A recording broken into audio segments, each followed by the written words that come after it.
We were so happy. 2 little boys having a very nice life. Kevin and Robin Verk, just 6 and 4 years old. Their loving parents, Mokshi and Gurdeep, had recently come to this country from India, and they were living the Canadian dream.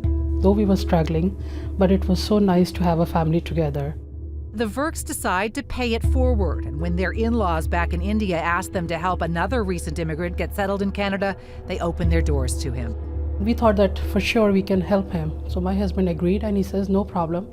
He can stay with us for a few days, we can help him, and then he can get settled in his own field. He was a stranger to us, but he was such a lively person. He got friendly with us, with our kids. My kids were calling him uncle. Was there anything that didn't seem right about this man that made you think, he's up to no good? No, he was so respectful. He was really caring about kids. On May 28, 2008, Manish Sharma and the kids are watching their favorite movie, Jurassic Park. Mokshi gets called in to work. He said, why don't you go? I'll stay with kids. And I said, okay, it's an hour's work. They said, no problem. By the time we'll watch movie. I said, that's fine then. 40 minutes later, she gets a call. He calls me on my cell phone and he says, can I take them to the park so that they can play outside? I said, okay, that's fine. About an hour after that, she got a phone call that no parent ever wants to receive.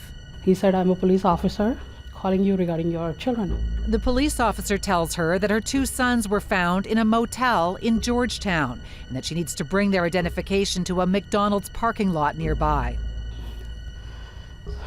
So when we came home, my husband noticed that on our office table, it took out that picture and put it on the table. On top of it, there was 5 pages handwritten letter. Both of your kids have been kidnapped. Don't dare call the police, or your son Robin or Kevin will be dead in 3 seconds.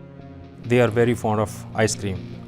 Only 4 drops of poison in the ice cream will do the job in 3 seconds. We will drop the dead bodies of Kevin and Robin in a suitcase.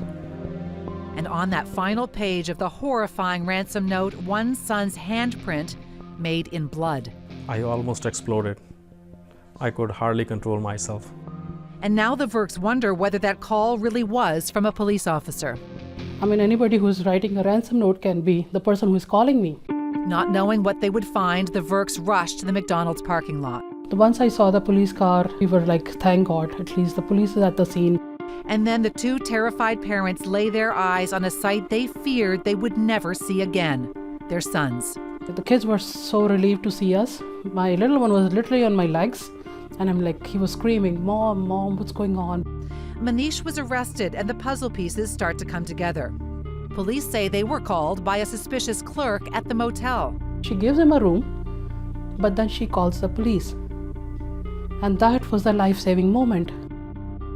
And the boys, they were lured to that motel by a promise that played on their love of dinosaurs. Manish said he was taking them to Jurassic Park to see real dinosaurs. I get really angry when I think about it. That's because I felt foolish that thinking that how would I not know that this is just a movie, right? That there's no such thing as this place, no such thing as Jurassic Park, and no such thing as dinosaurs. Manish Sharma pled guilty to kidnapping and death threats and was sentenced to 6 years, followed by deportation to India. The family, though, has not received even one word about his status or where he is. You'd want to know if he'd already served his sentence and gone back to India, right?